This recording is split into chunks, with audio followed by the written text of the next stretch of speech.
அன்பிற்கினிய சகோதர சகோதரிகளே, இன்றைய ஜும்மாவுடைய தலைப்பு அல்லாஹ்வுடைய தூதரை நேசிப்போம். இந்த அண்ட சராசரத்தை படைத்து ஆட்சி செய்து கொண்டிருக்கக்கூடிய ரப்புல் ஆலமீன் மனிதர்களை ஏன் படைத்தேன் என கூறும் பொழுது, அல்லதி ஹலக்கல் மௌத்த வல் ஹயாத்தல் எபுலுவக்கும் ஐயுக்கும் அகசுனு அமலா, உங்களில் அழகிய செயலுக்குரியவர்கள் யார் என சோதிப்பதற்காகத்தான் நான் மனிதர்களை படைத்து அவர்களுக்கு மரணத்தையும் வாழ்வையும் கொடுத்திருக்கிறேன் என்று ரப்புல் ஆலமீன் சொல்கின்றான்.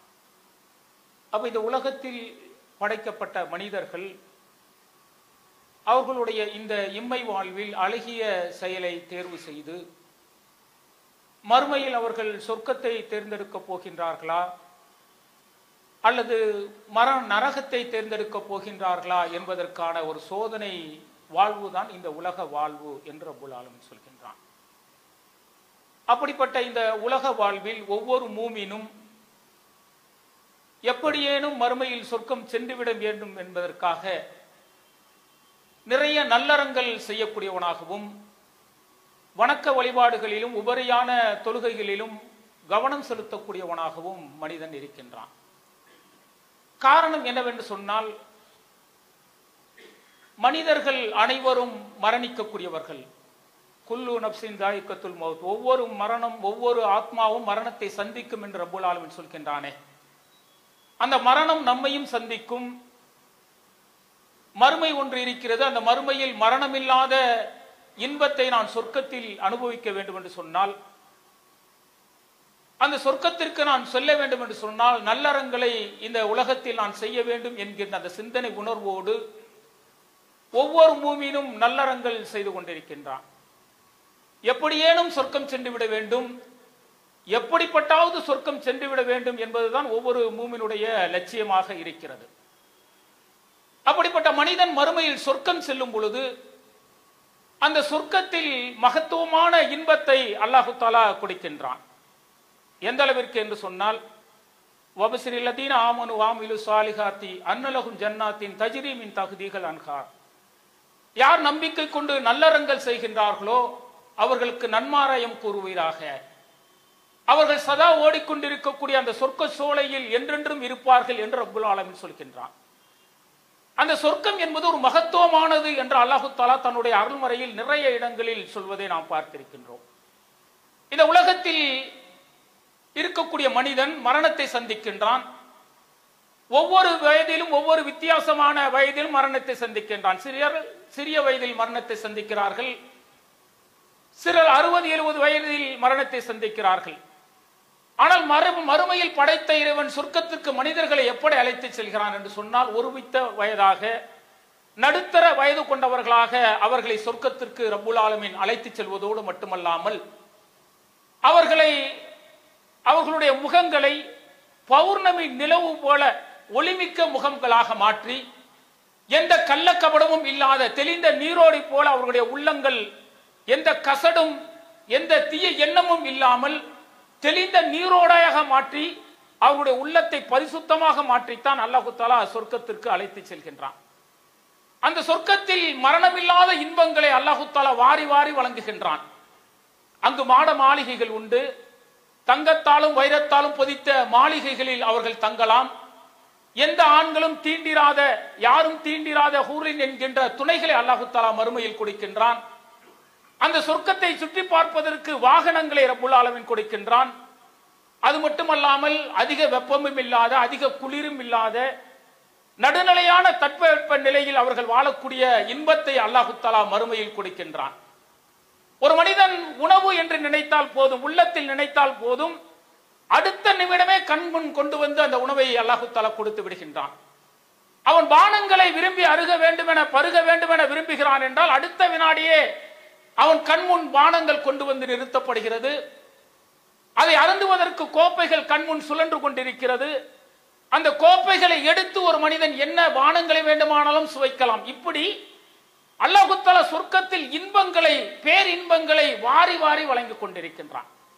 அதில் மரணமில்லாத இன்பங்களை மட்டுமே சொர்க்கத்திற்கு செல்லக்கூடிய மனிதன் அனுபவித்துக் கொண்டிருக்கின்றான். அல்லாஹ் தஆலா கொடுக்கக்கூடிய சொர்க்கம் என்பது மிக உயர்ந்தது, வார்த்தைகளால் சொல்ல முடியாது, உணர்வுகளால் உணர முடியாது. அப்படிப்பட்ட ஒரு சொர்க்கம் இருக்கிறதே, அந்த சொர்க்கத்தில் ஒரு மனிதனுக்கு பேரின்பத்திலும் பேரின்பம் எதுவென்று சொன்னால் அவனுக்காக அனுப்பப்பட்ட தூதர் இருக்கின்றாரே, அந்த தூதரோடு அவன் அந்த சொர்க்கத்தில் இருக்கக்கூடிய வாய்ப்பை ஒரு அடியான் பெற்றுவிட்டான் என்று சொன்னால் அது வார்த்தைகளால் சொல்ல முடியாத ஒரு இன்பம், உணர்வுகளால் உணர முடியாத ஒரு இன்பம். நமக்காக அனுப்பப்பட்ட தூதர், அந்த தூதரோடு இந்த பூமியில் வாழக்கூடிய வாய்ப்பை படைத்த ரப்புல் ஆலமீன் நமக்கு இங்கு வழங்கவில்லை. ஆனால் மறுமையில் அந்த தூதரோடு இருப்பதற்கான வாய்ப்புகள் இருக்கிறது.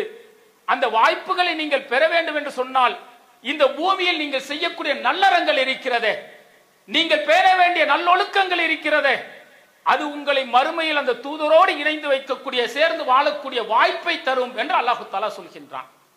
இந்த தூதர் யாராம்?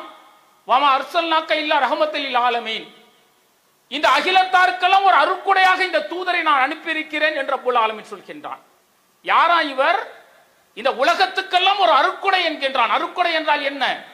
நாம் வானத்தை பார்க்கின்றோமே, அது ஒரு அருட்கொடை. வானிலிருந்து அல்லாஹ் தஆலா மலையை பொழிய வைக்கின்றானே, அது ஒரு அருட்கொடை. நாம் பூமியில் வாழ்கின்றோமே, இந்த பூமி ஒரு அருட்கொடை. வானிலிருந்து பொழியக்கூடிய மழை இந்த பூமியில் இரண்டர கலந்து பயிர்களையும் மரங்களையும் வளர செய்கிறதே, அது ஒரு அருட்கொடை. நாம் காற்றை சுவாசிக்கின்றோமே, அது ஒரு அருட்கொடை. அதுபோல இந்த தூதர் யாராம்? நான் இந்த அகிலத்தாருக்கெல்லாம் கொடுத்த ஒரு அருட்கொடை என்று ரப்புல் ஆலமீன் சொல்கின்றான். அவ அருட்கொடை என்றால் எப்படி இருக்க வேண்டும்? அல்லாஹ்வுடைய தூதரை உளமாற நேசிக்க வேண்டும். யார் நேசிக்கின்றார்களோ, நேசத்துக்குரியவர்களாக இருக்கின்றார்களோ, அவர்கள் மறுமையில் படைத்த இறைவனோடு, அல்லாஹ் தஆலா படைத்த இறைவன் வைத்திருக்கக்கூடிய சொர்க்கத்தில் அந்த தூதர்களோடு இருக்கக்கூடிய ஒரு அற்புதமான வாய்ப்பை அடியார்களுக்கு அல்லாஹ் தஆலா கொடுக்கிறான் என்று சொன்னால் அது எந்தெந்த வாய்ப்புகளில் கிடைக்கிறது? அந்த தூதரோடு நான் இருக்க வேண்டும் என்று சொன்னால் என்னுடைய இம்மை வாழ்க்கையில் நான் எதையெல்லாம் பேண வேண்டும் என்பதை ஒரு மூமின் தெரிந்து கொள்வது மிக மிக அவசியமானது. அல்லாஹ் தஆலா அருள்மறையில் சொல்கின்றான், என்னுடைய அடியார்களே, உங்களுடைய தந்தைகளோ, உங்களுடைய குழந்தைகளோ, அல்லது உங்களுடைய மனைவிகளோ, உங்களுடைய சகோதரிகளோ, அல்லது நீங்கள் ஈட்டக்கூடிய வியாபாரமோ, அல்லது உங்களுக்கு பாதுகாப்பு திறமென நம்பிக்கொண்டிருக்கின்றீர்களே அந்த இல்லமோ, இதை காட்டிலும் நீங்கள் அல்லாஹ்வையும் அல்லாஹ்வுடைய தூதரையும் நேசிக்க வேண்டும். அல்லாஹ்வின் வழியில் அறப்போரில் உங்களுடைய உயிரையும் பொருளாதாரத்தையும் நீங்கள் தியாகம் செய்ய வேண்டும். அப்படி இல்லை என்று சொன்னால் படைத்த இறைவனிடத்திலிருந்து கட்டளை வரும், வேதனை வரும், எதிர்பார்த்து காத்திருங்கள் என்று அல்லாஹ் தஆலா எச்சரிக்கின்றான். இந்த உலகத்தில் கிடைக்கக்கூடிய எந்தவித இன்பங்களாக இருந்தாலும் சரி, அது மனைவியாக இருந்தாலும் சரி, மக்கள் செல்வமாக இருந்தாலும் சரி, உற்றார் உறவினராக இருந்தாலும் சரி, எனக்கு லாபம் தரக்கூடிய வியாபாரமாக இருந்தாலும் சரி, பாதுகாப்பு தரக்கூடிய இல்லமாக இருந்தாலும், அதையெல்லாம் காட்டி நான் அல்லாஹ்வையும் அல்லாஹ்வுடைய தூதரையும் நேசிக்கின்றேன். அல்லாஹ்வின் வழியில் என்னுடைய உயிரையும் பொருளாதாரத்தை நான் தருவேன் என்று எந்த மூமின் இருக்கின்றானோ அவன் தான் உண்மை இறை விசுவாசி, உண்மை ஈமான் கொண்டவன் என்று அல்லாஹ்வும் அல்லாஹ்வுடைய தூதரவர்களும் சொல்கிறார்கள். என்று சொன்னால் இந்த உலக வாழ்வு என்பது அற்பமானது. வமல் ஹயாத்து துன்யா இல்லா மதாவுல் குரூர், அற்பத்திலும் அற்பம்ங்கிறார் ரப்புல் ஆலமீன். இது நிரந்தரமானதல்ல, இது நிரந்தரமானதல்ல. மறுமைதான் நிரந்தரமானது, அது மரணம் இல்லாதது. அந்த மரணம் இல்லாமல் ஒருவன் நரகத்திற்கு சென்று விட்டால் மரணம் இல்லாத வேதனையை மட்டுமே அனுபவித்துக் கொண்டிருப்பான். ஆனால் ஒருவன் நல்லறங்களை செய்து மறுமையில் சொர்க்கத்திற்கு சென்று விட்டால் அந்த சொர்க்கத்தில் இன்பங்களை மட்டுமே அனுபவித்துக் கொண்டிருப்பான். அதுவும் தூதரோடு இருக்கக்கூடிய இன்பம் என்பது பேரின்பத்திலும் பேரின்பம்.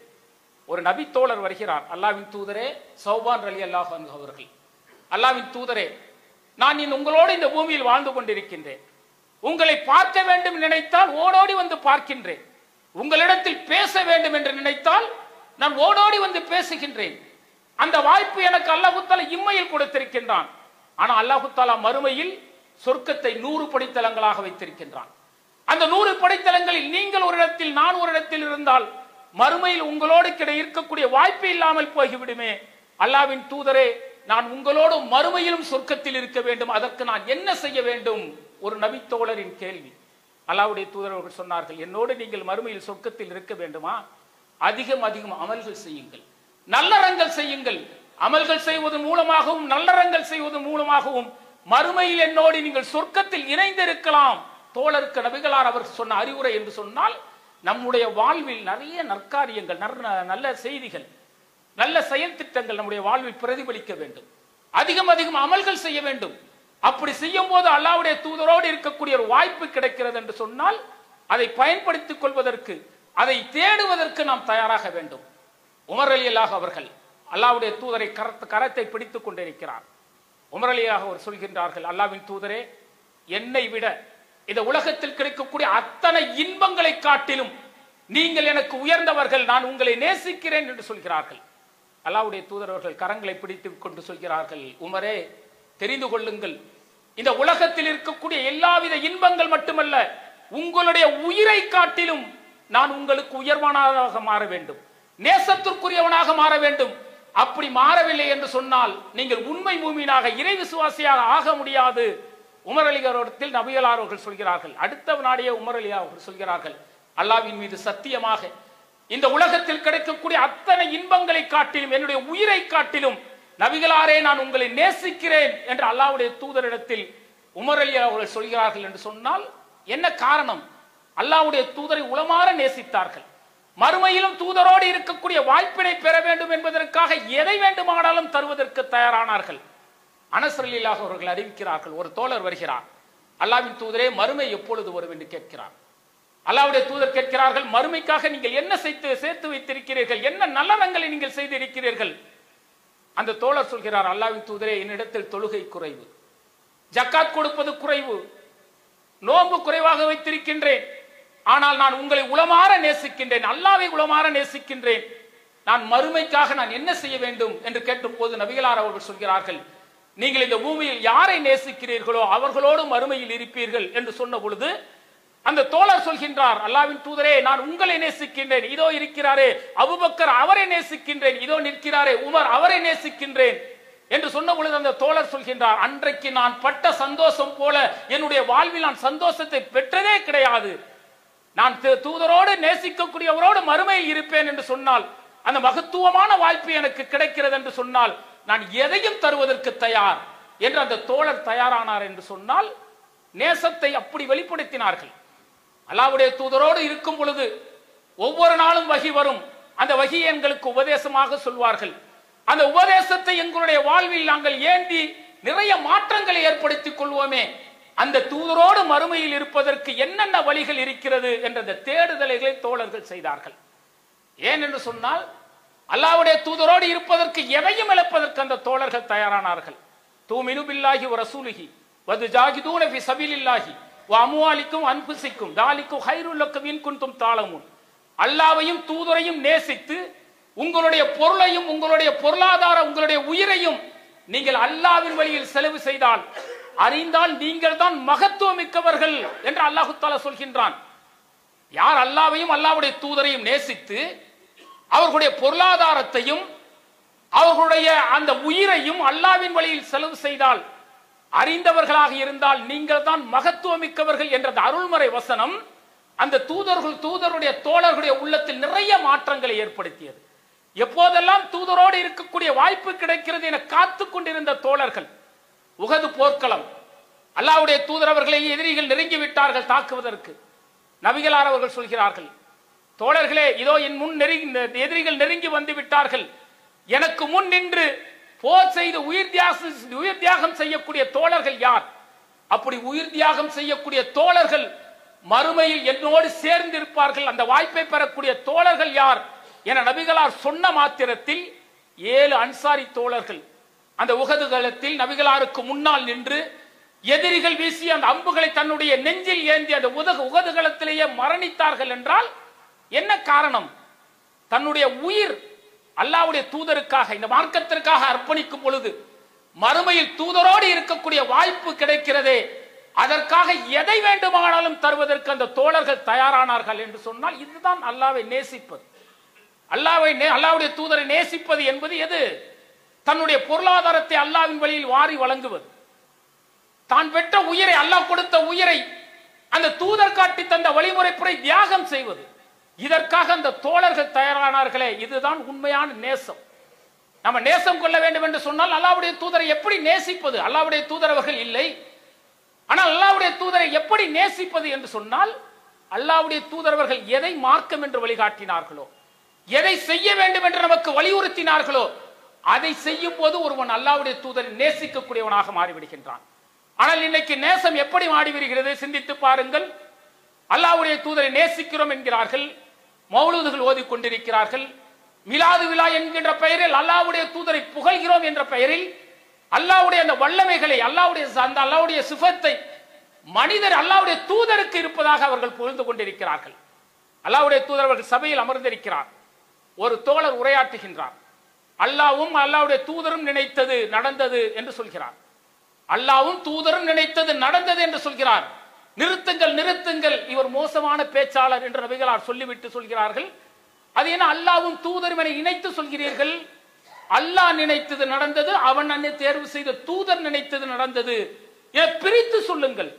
எக்கார் வார்த்தைகளால் கூட அல்லாஹ்வோடு இணை வைத்து விடாதீர்கள் என நபிகளார் எச்சரித்திருக்கின்றார்கள். அப்படிப்பட்ட எச்சரிக்கை நபிமொழியாக நம்முடைய உள்ளத்தில் இருக்கும் பொழுது அல்லாஹ்வுடைய அந்த சிபத்துகள், அல்லாஹ்வுடைய அந்த வழி பண்புகள் அல்லாஹ்வுடைய தூதருக்கு இருப்பதாக அவரை புகழ்கின்றோம் என்கின்ற பெயரில் அவரிடத்தில் பாவ மன்னிப்பு தேடக்கூடிய ஒரு பாதகமான செயலை செய்து கொண்டிருக்கிறார்களே, இது அல்லாஹ்வுடைய தூதரை நேசிப்பது கிடையாது. நேசம் என்பது என்ன தெரியுமா? ஒரு மனிதன் பிறந்ததிலிருந்து மரணிக்கிற வரை நபிகளார் எப்படி இருக்க வேண்டும் என்ற வழிகாட்டுதலை கற்றுக் கொடுத்திருக்கிறார்கள். நான் காலனை அணிகின்றேன், நபிகளார் எப்படி அணிந்தார்கள் என்னால் தெரிந்து கொள்ள முடியும். ஆதாரமான ஹதீசுகள் இருக்கிறது. நான் உறங்க செல்கின்றேன், எப்படி உறங்க வேண்டும் நபிகளார் கற்றுக் கொடுத்திருக்கிறார்கள். நான் காலையில் விழிக்கின்றேன், விழிக்கும் பொழுது நான் எப்படி இருக்க வேண்டும், என்னுடைய நாவுகள் என்ன உச்சரிக்க வேண்டும் நபிகளார் கற்றுக் கொடுத்திருக்கிறார்கள். நான் மரண தருவாயில் என்னுடைய நாவுகள் என்ன சொல்ல வேண்டும் நபிகளார் கற்றுக் கொடுத்திருக்கிறார்கள். இதை ஒரு மனிதன் பின்பற்றும் போது அல்லாஹ்வுடைய தூதரை நேசிக்கக்கூடியவனாக மாறிவிடுகின்றான். நேசம் என்பது அப்படித்தான் இருக்க வேண்டும். இந்த உலகத்தில் கிடைக்கக்கூடிய அற்பமான இன்பங்களுக்காகவோ அல்லது இன்று செய்கின்றோம் அல்லது இது கடைசியாக வைத்துக் கொள்கின்றோம், அடுத்த முறையிலிருந்து நான் அல்லாஹ்வுடைய தூதர் காட்டி தந்த வழிமுறைப்படி நடந்து கொள்கிறேன் என்று சொன்னால் உண்மை மூமினாக அல்லாஹ்வுடைய தூதரை நேசிக்கக்கூடிய மனிதனாக இருக்க முடியாது. கைபர் போர்க்களம், காலையிலிருந்து மாலை வரை நபி தோழர்கள் மிகவும் களைத்து போயிருக்கிறார்கள். அந்த போரில் கலந்து கொண்டு மிக கடுமையான போர், தாகத்தால் தவிக்கிறார்கள், பசியால் பரிதவிக்கிறார்கள். மாலையில் அல்லாஹ் தஆலா அந்த போரில் வெற்றியை கொடுத்து விட்டான். மாலை நேரம் நெருங்கி விட்டது. பசியை போக்குவதற்கும் தாகத்தை தீர்ப்பதற்கும் உணவுகள் தயார் செய்யப்பட அந்த தோழர்கள் தயாராகிறார்கள். அடுப்பு பற்ற வைக்க விட்டு விட்டது. சட்டி ஏற்றுவதுதான் குறை, அது மட்டும்தான் மிச்சம் இருக்கிறது. நபிகளார் வருகிறார்கள். ஒரு பாத்திரத்தில் இறைச்சி இருக்கிறது. நபிகளார் கேட்கிறார்கள், இது என்னவென்று? தோழர்கள் சொல்கிறார்கள், அல்லாஹ்வின் தூதரே, இது நாட்டுக்கழுதையின் இறைச்சி என்று சொல்கிறார்கள். அல்லாஹ்வுடைய தூதர்கள் சொல்கிறார்கள், அல்லாஹ் தஆலா நாட்டுக்கழுதையின் இறைச்சியை ஹராமாக்கி இருக்கிறான், தடை செய்திருக்கிறான் என்று சொன்னார்கள். அடுத்த வினாடியே என்ன செய்தார்கள் தெரியுமா? காலையிலிருந்து போரில் பங்கு பெற்று களைத்து போனவர்கள், பசியோடு பட்டினியோடு இருப்பவர்கள், தாகத்தோடு இருப்பவர்கள், உணவு தயாராகக்கூடிய அந்த தருணத்தில் நபிகளார் அவர்கள் சொல்கிறார்கள், இது அல்லாஹ் தஆலா தடுத்தது என சொன்னவுடன் அடுத்த வினாடி அந்த இறைச்சியை தூக்கி எறிந்துவிட்டு அந்த தோழர்கள் வேறு உணவை செய்வதற்கு தயாரானார்கள். என்றால் இதுதான் தியாகம், இதுதான் அல்லாஹ்வுடைய தூதரை நேசிப்பது. நேசம் என்பது எப்படி தெரியுமா? ஒன்று எனக்கு தெரிந்து விட்டால், அது தவறு என தெரிந்து விட்டால், இது அல்லாஹ்வுடைய தூதர்கள் தடுத்திருக்கிறார்கள் என்று தெரிந்து விட்டால், அது எவ்வளவு லட்சக்கணக்கான லாபத்தை கொடுக்கக்கூடிய தொழிலாக இருந்தாலும் சரி, அது எவ்வளவு பெரிய உறவுகளை முறிக்கக்கூடிய விஷயமாக இருந்தாலும் சரி, அதை உட்டெறிந்து விட்டு நான் தூதரை நேசிக்கின்றேன், தூதர் சொன்னதற்காக நான் இதை செய்கிறேன் என்று எந்த மனிதன் முன்வருகின்றானோ அவன் தான் உண்மையாக அல்லாஹ்வுடைய தூதரை நேசிக்கக்கூடியவன். அல்லாஹ்வுடைய தூதர்கள் சொன்னார்கள், மறுமை நாளில் என்னோடு நீங்கள் இருக்க வேண்டுமா? இருப்பதற்கான வாய்ப்புகளை நமக்கு உருவாக்கி தந்தார்கள். ஆதரவற்றவர்களை நீங்கள் அரவணைத்து வாழுங்கள். ஆதரவற்றவர்கள் என்றால் யார்? தந்தை இல்லாத இல்லாமல் இருப்பார்களே குழந்தைகள், அவர்களை நீங்கள் ஆதரிப்பதன் மூலம் மறுமையில் என்னோடு சொர்க்கத்தில் சேர்ந்திருக்கலாம். அல்லாஹ்வுடைய தூதரவர்கள் கற்றுத்தந்த வாய்ப்பு. ஆதரவற்றவர்களை அரவணைப்பது மூலம் தூதரோடு இருக்கக்கூடிய ஒரு வாய்ப்பு கிடைக்கிறது நபிகளார் சொல்கிறார்கள். அது மட்டும் சொல்லவில்லை, யார் 2 பெண்களை சாலிகான முறையில் பருவ வயது அடையும் வரை வளர்த்து அவர்களுக்கு நல்லதொரு வாழ்வை ஏற்படுத்தி கொடுக்கிறார்களே, அவர்கள் என்னோடு மறுமை நாளில் இருப்பார்கள். நபிகளார் சொன்னார்கள், என்னோடு மறுமை நாளில் இருப்பதற்கான வாய்ப்புகள் இதெல்லாம் இருக்கிறது என்று சொன்னார்கள். நல்லொழுக்கம் மிக்கவர்களாக, வணக்க வழிபாடுகள் மிக்கவர்களாக, அல்லாஹ்வுடைய தூதரை காட்டி தந்த வழிமுறைப்படி தன்னுடைய வாழ்க்கையை பேணக்கூடியவர்கள் மறுமையில் அல்லாஹ்வுடைய தூதரோடு இருக்கக்கூடிய வாய்ப்பு கிடைக்கும் என்று நபிகளார் சொன்னார்கள் என்று சொன்னால் அந்த விஷயங்கள் எல்லாம் நாம் தேர்வு செய்ய வேண்டும். அதையெல்லாம் நாம் அதிகம் அக்கறை எடுத்து செய்யும் பொழுது நாம் அல்லாஹ்வுடைய தூதரை நேசிக்கக்கூடியவராக அல்லாஹ்வுடைய தூதரோடு மறுமையில் இருக்கக்கூடிய வாய்ப்பினை பெறுகிறோம் என்று சொன்னால் இந்த உலகத்தில் கிடைக்கக்கூடிய விஷயங்கள் எல்லாம் அற்பமானது. எல்லா உயிர்களும் மரணிக்கும். குல்லு மன் அலைஹா ஃபா வ யபூகா வஜ்ஹு ரப்பிக துல் ஜலாலி வல் இக்ராம். நித்திய ஜீவனாக ரப்புல் ஆலமீன் மட்டும் தான் இருப்பான். அவனால் படைக்கப்பட்ட அத்தனை ஜீவராசிகளும் மரணித்து விடும். அவனுடைய அர்சை சுமக்கக்கூடிய வானவர்கள் மரணிப்பார்கள். அவனால் படைக்கப்பட்ட ஜின்கள் மரணிப்பார்கள். அவனால் படைக்கப்பட்ட அத்தனை ஜீவராசிகளுக்கும் மரணம் இருக்கிறது. நித்திய ஜீவனாக இருக்கக்கூடியவன் ரப்புல் ஆலமீன் மட்டும்தான். நாம் மரணித்து விடுவோம். இந்த உலக வாழ்வு என்பது அற்பமானது. மறுமைக்கான சோதனை என்று ரப்புல் ஆலமீன் சொல்கின்றான். அந்த சோதனையில் நாம் வெற்றி பெற வேண்டும் என்று சொன்னால் அல்லாஹ்வுடைய தூதருடைய அந்த அழகிய முன்மாதிரி என்ன, அது நம்முடைய வாழ்க்கையில் பிரதிபலிக்கின்றோமா சிந்தித்து பார்க்க வேண்டும். நபிகளார் அவர்கள் சொன்னார்கள், ஒரு காலம் வரும், அந்த காலம் வராமல் உலக அழிவே ஏற்படாதுன்னாங்க. என்ன காலமா? மனிதர்களுக்கு இந்த உலகத்தில் கிடைக்கக்கூடிய எல்லாவித இன்பங்களை காட்டிலும், எந்த இன்பங்களாக இருந்தாலும் சரி, எல்லாவித இன்பங்களை காட்டிலும் அந்த மனிதன் நினைப்பானாம், மறுமை நாளில் நான் அல்லாஹ்வுடைய தூதரை பார்க்க வேண்டுமே என்கிற அந்த பேராவல் அவனுடைய உள்ளத்தில் எழுமே. அந்த எண்ணம் மனிதர்களுக்கு எழாத வரை கியாம நாளே கிடையாது, உலக அழிவே கிடையாது. நாங்க ஒவ்வொரு அடியானும் நினைப்பானாம், நான் அல்லாஹ்வுடைய தூதரை பார்க்க வேண்டுமே, அல்லாஹ்வுடைய தூதரை பார்க்க வேண்டுமே என்ற பேராவல் ஒவ்வொரு அடியானுக்கும் எழுமே. அந்த காலம் வரும் வரை உலக அழிவே கிடையாதுன்னு சொன்னாங்க அல்லாஹ்வுடைய தூதர் அவர்கள். அவ எப்படிப்பட்ட ஒரு அற்புதமான வாய்ப்பு மனிதருக்கு கிடைக்கிறது என்று சொன்னால், அல்லாஹ்வுடைய தூதர் எதை எல்லாம் செய்ய சொன்னார்களோ அதை செய்யும் பொழுது அல்லாஹ்வுடைய தூதரோடு கிடைக்கக்கூடிய வாய்ப்பு, இருக்கக்கூடிய வாய்ப்பு கிடைக்கிறது. நபிகளார் அவர்கள் சொல்கின்றார்கள், எப்படிப்பட்ட நபிகளார் அவர்கள் தெரியுமா? நம்மை நேர்வழிப்படுத்தியவர். காட்டு மிராண்டி காலமாக இருந்த காலத்தில் தான் அல்லாஹ்வுடைய தூதரை அல்லாஹ் தஆலா தேர்வு செய்தான். எப்படிப்பட்ட காலம் அது? பெண் குழந்தைகள் என்று சொன்னால் அருவருப்பாக நினைப்பார்கள். ஒரு தோழர் வந்து அல்லாஹ்வுடைய தூதரிடத்தில் கேட்கிறார், அல்லாஹ்வின் தூதரே, நான் 8 பெண் குழந்தைகளை உயிரோடு மண்ணில் புதைத்திருக்கின்றேன், அல்லாஹ்வின் தூதரே எனக்கு மன்னிப்பு கிடைக்குமா இறைவனிடத்தில்? ஒரு தோழரின் கேள்வி. அன்றைக்கு இறை எச்சம் என்பது எப்படி இருக்கும் தெரியுமா? நீண்ட தூரம் பயணத்தை மேற்கொள்வார்கள், ஒட்டகத்தில் பயணிப்பார்கள். திடீரென இறைவனை பற்றி அச்ச உணர்வு வந்துவிடும். அந்த ஒட்டகத்தின் பாலை மணலில் பீச்சி அடித்து அதை மண்ணில் குலைத்து ஒரு சிலையாக உருவாக்குவார்கள். அதுதான் கடவுள் என வணங்குவார்கள், சாஷ்டாங்கம் செய்வார்கள். போகும்போது எட்டி உதைத்து சென்று விடுவார்கள். இதுதான் அவர்களுடைய இறையச்சமாக, இறை விசுவாசமாக இருந்தது. அது மட்டுமல்ல, ஒருவரை பழிவாங்க வேண்டும் என்று சொன்னால் எத்தனை தலைமுறைகள் கடந்தாலும் சரி, தலைமுறைகள் கடந்தும் அந்த குடும்பத்தில் ஒருவரை பழிவாங்காமல் விடாத அந்த விரோத போக்கு அந்த உள்ளத்தில் அந்த மனிதர்களிடத்தில் இருந்தது என்று சொன்னால் எப்படிப்பட்ட சமூகம் சிந்தித்து பாருங்கள். ஒரு பெண்ணிடத்தில் 10 ஆண் உறவு கொள்வாள்.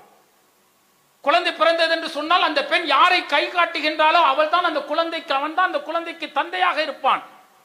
இல்லற வாழ்வில் ஒரு நல்லறங்கள் கிடையாது, ஒழுங்குமுறைகள் கிடையாது. இப்படிப்பட்ட காலத்தில் தான் நபிகளார் அவர்கள் அந்த மக்களிடத்தில் சொல்கிறார்கள், கைஃப தக்ஃபுரூன பில்லாஹி வ குன்தும் அம்வாத்தன் அஹ்யாக்கும் சும்ம யமீதுகும் சும்ம யஹீக்கும் சும்ம இலைஹி துர்ஜஊன். எப்படி படைத்த ரப்பை நீங்கள் மறுக்கிறீர்கள்? அவன் தானே உங்களுக்கு உயிர் கொடுத்தான், அவன் தானே உங்களை மரணமடைய செய்வான், அவன் தானே மீண்டும் உங்களுக்கு உயிர் கொடுப்பான். மறுமை நாளில் படைத்த ரப்பை சந்திக்க வேண்டுமே. அந்த மக்களிடத்தில் உபதேசத்தை கொடுத்து அல்லாஹ்வின் வஹியை உபதேசமாக சொல்லி அந்த மக்களை நேர்வழிப்படுத்திய நபிகளார் அவர்கள் நரகத்தின் கரையோரத்தில் கிடந்த நம்மை நேர்வழிப்படுத்தியவர் அல்லாஹ்வுடைய தூதர் அவர்கள். அல்லாஹ்வுடைய தூதர் அவர்கள் மட்டும் வரவில்லை என்றால் நம்மை சிந்தித்து பாருங்கள். இன்றைக்கு கல்லையும் மண்ணையும் வணங்கிக் கொண்டிருக்கக்கூடிய ஒரு கூட்டம் இந்த பூமியில் இருக்கிறது. ஆனால் பகுத்தறிவை கொடுத்து படைத்த இறைவனை சிந்திக்க வைத்து அவன் யார், அவனுடைய ஆற்றல் என்ன என்பதை நமக்கு உணர வைத்து படைத்த ரப்பை மட்டுமே வணங்கக்கூடியவனாக நம்மை நேர்வழியை கொடுத்திருக்கக்கூடிய அந்த வழிகாட்டுதலை கொடுத்தவர் நபிகளார் அவர்கள். அந்த நபிகளார் அவர்கள் சொல்கிறார்கள், ஆதம் நபியிலிருந்து ஈசா நபி வரை அவர்களுடைய உம்மத்துக்கு பரிந்து பேசுவதற்கு ஒரு வாய்ப்பை அல்லாஹ் தஆலா எல்லா தூதருக்கும் கொடுத்திருந்தான். அந்த தூதர்கள் அந்த வாய்ப்பை பயன்படுத்தி விட்டார்கள். எனக்கு ஒரு வாய்ப்பு கொடுக்கப்பட்டிருக்கிறது, என்னுடைய உம்மத்திற்காக நான் பத்திரமாக வைத்திருக்கின்றேன், மறுமை நாளில் அவர்களுக்கு பரிந்து பேசுவதற்காக என்று நபிகளார் சொல்கிறார்கள். நம் மீது எந்த அளவிற்கு அக்கறை வைத்திருக்கிறார்கள். மறுமை நாளில் நரகத்திற்கு சென்றுவிடக் கூடாதே என்பதற்காக என்னுடைய உம்மத்திற்காக நான் ஒரு பரிந்துரையை வைத்திருக்கிறேன் என்று சொல்கிறார்கள் என்றால் தன்னுடைய உம்மத்தின் மீது எந்த அளவிற்கு நபிகளார் அவர்கள் நேசம் வைத்திருப்பார்கள். அப்படிப்பட்ட நபிகளார் அவர்கள் நம்மிடத்தில் இரண்டு விஷயத்தை தான் கேட்கிறார்கள். 63 ஆண்டுகள் நபிகளார் வாழ்ந்திருக்கிறார்கள். 23 ஆண்டுகள் தூதராக இருந்திருக்கின்றார்கள். இந்த 63 ஆண்டுகள் 23 ஆண்டு தூதுத்துவ பணி செய்த பொழுது யாரிடத்திலும் அல்லாஹ்வுடைய தூதர்கள் எந்தவித உதவியும் எந்தவித கைமாறும் செய்யுங்கள் என கேட்டது கிடையாது. ஆனால் நபிகளார் அவர்கள் தன்னுடைய உம்மத்திடம் கேட்கிறார்கள், என்னுடைய உம்மத்தே, நான் 2 விஷயத்தை உங்களிடத்தில் கேட்கிறேன், செய்யுங்கள் அதை. என்னவென்றால் நபிகளார் சொல்கிறார்கள், பாங்கு சொன்னால் நீங்கள் பாங்குக்கு சலாம் சொல்லுங்கள். சலாம் சொன்ன பிறகு என் மீது நீங்கள் ஸலவாத்து சொல்லுங்கள், நான் உங்களிடத்தில் எதிர்பார்க்கிறேன் நபிகளார் சொன்னார்கள். நரக நெருப்பின் கரையோரத்தில் கிடந்த நேர்வழிக்கு அழைத்து வந்த நபிகளார் நம்மிடத்தில் சொல்கிறார்கள், பாங்கு சொன்ன பிறகு என் மீது ஸலவாத்து சொல்லுங்கள். அதே போல சொன்னார்கள், மறுமை நாளில் வசிலா என்கின்ற ஒரு உயர்ந்த பதவியை ரப்புல் ஆலமீன் ஒருவருக்கு மட்டும் கொடுப்பதாக வாக்களித்திருக்கின்றான். அந்த வசிலா என்கின்ற பதவி எனக்கு கிடைப்பதற்கு இறைவனிடத்தில் பிரார்த்தனை செய்யுங்கள். நபிகளார் நம்மிடத்தில் கேட்ட 2 விஷயங்கள், ஸலவாத்து சொல்வது, வசிலா என்கின்ற பதவியை நபிகளாருக்கு கொடுக்குமாறு இறைவனிடத்தில் பிரார்த்தனை செய்வது, தன்னுடைய அடியார்கள் தன்னுடைய உம்மத்தினர் நபிகளார் கேட்ட விஷயங்கள். அப்ப இந்த விஷயங்களை நாம் அதிகம் ஆர்வம் எடுத்து செய்யும் பொழுது அல்லாஹ்வுடைய தூதர் நமக்கு கடமையாக்கிய பணிகளில் ஒன்றை நாம் செய்கின்றோம். அப்ப அல்லாஹ்வுடைய தூதர் அவர்கள் தான் இந்த உலகத்திற்கு அருட்கொடையாக அனுப்பப்பட்டார்கள். அந்த தூதர் வரவில்லை என்று சொன்னால் நம்முடைய நிலைமை என்ன சிந்தித்து பாருங்கள். எனவே நம்முடைய வாழ்வில் ஒவ்வொரு நிலைகளிலும் அல்லாஹ்வும் அல்லாஹ்வுடைய தூதரும் என்ன வழிகாட்டி இருக்கிறார்கள், தூதரோடு இருப்பதற்கு எப்படிப்பட்ட வாழ்வை நாம் அமைத்துக் கொள்ள வேண்டும் என்பதை தெரிந்து கொண்டு நம்முடைய வாழ்க்கை முறை அமைத்துக் கொண்டோம் என்று சொன்னால் மறுமை மகத்துவமாக இருக்கும் என்று கூறி என்னுடைய இந்த முதல் உரையை நிறைவு செய்கின்றேன்.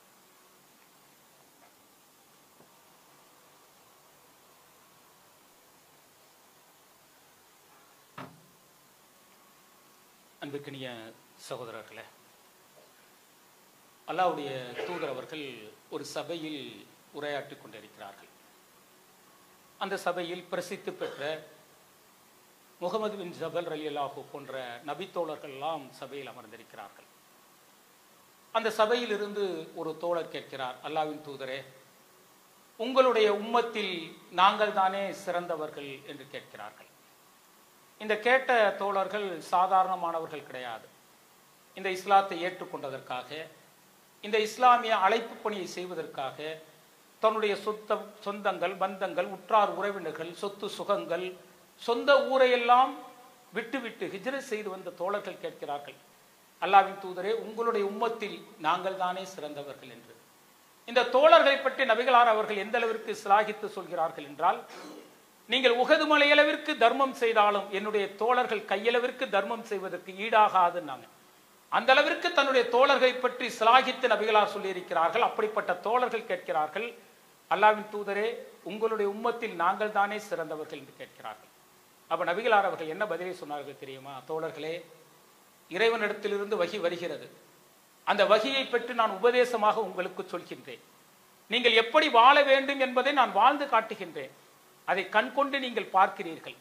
இதை பார்த்த பிறகு நீங்கள் நேர்வழி பெறுவதற்கு என்ன நேர்ந்தது என கேட்டுவிட்டு, என்னுடைய உம்மத்தில் யார் சிறந்தவர்கள் தெரியுமா?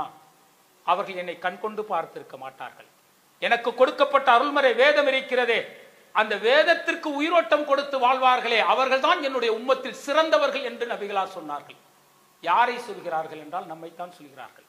அல்லாஹ்வுடைய தூதரை நாம் பார்க்கவில்லை, நமக்காக அல்லாஹ்வுடைய தூதருக்கு கொடுக்கப்பட்ட அந்த வேதத்தை பின்பற்றி நம்முடைய வாழ்க்கையை அமைக்கின்றோமே, அதற்காகத்தான் நபிகளார் சொல்கிறார்கள், என்னை கண்கொண்டு பார்க்காத ஒரு சமூகம் இருக்கிறதே, அவர்கள்தான் என்னுடைய உம்மத்தில் சிறந்தவர்கள் என்று சொன்னார்கள். ஏன் சொன்னார்கள் தெரியுமா? இறுதி தூதருக்கு பிறகு இந்த மார்க்கத்தை பிற மக்களிடத்தில் சொல்ல வேண்டிய ஒரு மகத்துவமான பணி தன்னுடைய உம்மத்து மீது நபிகளார் சுமத்தினார்கள்.